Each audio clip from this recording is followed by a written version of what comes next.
Hey, what's up guys? Welcome back to another Kendall Arnold fishing. I want to talk to you guys about my new favorite rod and my absolute favorite way to catch fish, my favorite technique in the world.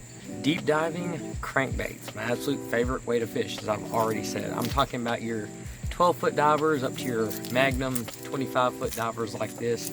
Those baits that get really, really far down and cause a reaction strike or a feeding strike.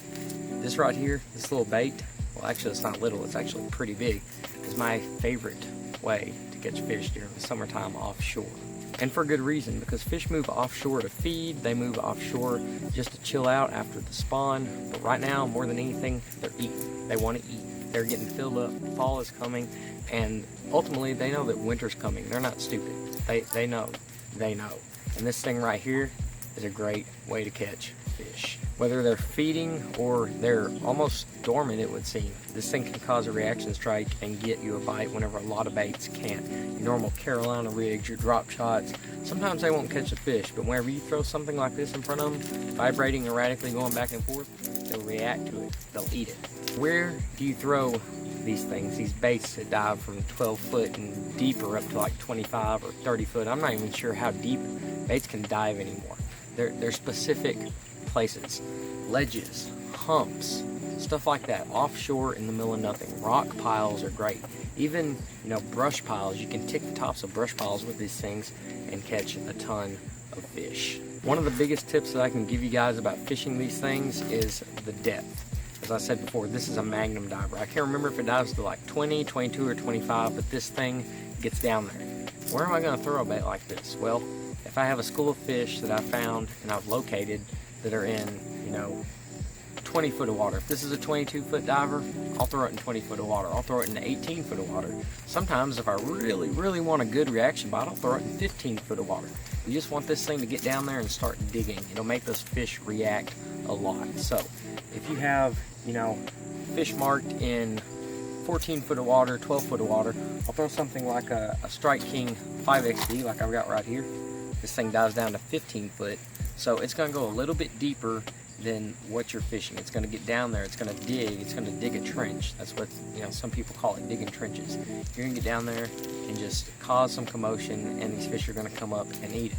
Simple as that. That's just how it works. Crankbait is a reaction bite, and what I mean by that is, well, the fish are reacting to it. For example, if you guys have ever had something fall next to you, like say, a door opens or something falls off a shelf, you're going to grab it, right? Well, fish don't have arms. They can't do that, but they have a mouth. So their automatic instinct is to stick this in their mouth and see what it is. That's pretty much what they're doing. And a lot of times, they spit things back out. I've seen them eat crawfish before. There's a cool video going around of fish eating crawfish that they eat them and then they just spit them back out. Like, they're curious critters and they don't have a way to grab stuff. They got little fins, but that's just not as handy. Before we talk about exactly how to fish these baits, we're going to talk about the tackle that you guys need in order to, get 100% out of them, get the full effectiveness of the bait in your playing field, in your field. You know what I mean? Make it work right, make it, look right, the whole 9 yards. You got to have the right tools for the job, the right equipment, and you're going to need a pretty beefy rod. And that's exactly what I've got right here. This is the semi-new KastKing Speed Demon Pro Rod. This one is technique specific. They're all technique specific in the KastKing line as far as the Speed Demon Pro rods go. As I said, this is the deep cranking rod. As you guys can see, it is 7 foot 10 inches. So this thing is, it's pretty long. It's gonna make these baits go way on out there, which is exactly what you need. We'll talk about that in a second, but a long cast is super, super critical whenever you're fishing offshore.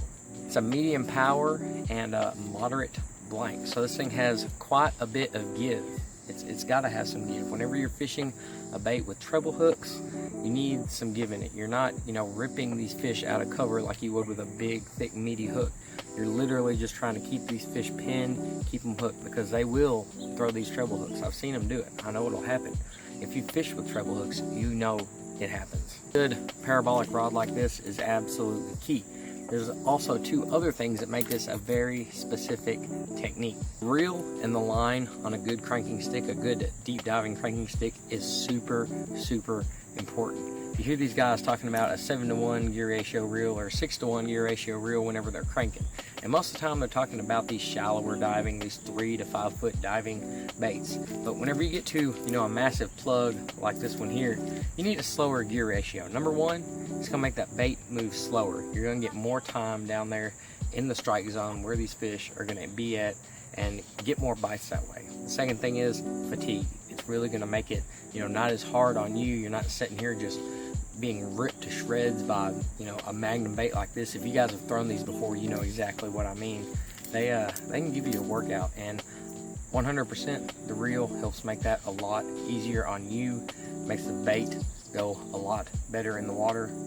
Tracking, well, not so much tracking, but more or less the time that it spends in the strike zone. That is very, very important. Drill right here is the KastKing Royal Legend Elite in the 5.3-to-1 gear ratio. The Royal Legend Elites are color coded, starting off with a lightning fast 9-to-1 gear ratio that's red. You guys have seen that before. You've got the 7-to-1 that's black, the 6-to-1 that's blue, and then the slowest one in the whole entire lineup is this one right here, the 5-to-1 or 5.3-to-1 gear ratio KastKing Royal Legend Elite. Very critical, very, very important. You will maximize bites by staying in the strike zone longer. And the other very key, very important thing that you guys need for fishing offshore is the right line. Now, this line here is 12-pound fluorocarbon. You need fluorocarbon because fluorocarbon dives down really deep. It can get down. It doesn't float like mono or braid. There's more sensitivity here, and it just works. There's not as much stretch, so you can really feel exactly what that bait's doing whenever you have a fish, how you need to play the fish, stuff like that. Makes it 10 million times better, I promise you. Diameter is important. Most of your baits, whenever you buy them, it'll say, what kind of line diameter that they're getting the depths on. Most of the time, it's either 10 or 12-pound fluorocarbon. You don't need, real big, thick, heavy line for this. Maybe if I'm fishing timber, I'll use a little bit thicker, like a 15-pound line, because these baits aren't cheap. You don't want to lose them. But generally, if you want to get that maximum depth, you're going to fish 10 to 12 pound. I prefer 12. Makes me feel a little bit better, easier to cast.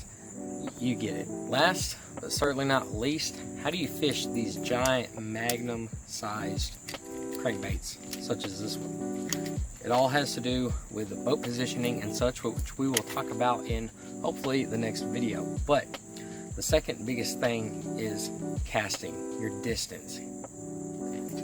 That's the reason you have such a long rod like this. You can absolutely hurl this bait. You can just football field cast this thing almost, it seems like, to get it out there. The last third or the middle third of your cast is going to be the deepest point that this bait goes. So you need to make that worthwhile. You need to keep that bait down there as long as possible. And the best way to do that is to make a long bombing cast just as far as you can do it without backlashing or tearing something up. That is like the number one thing, and I can't stress that enough.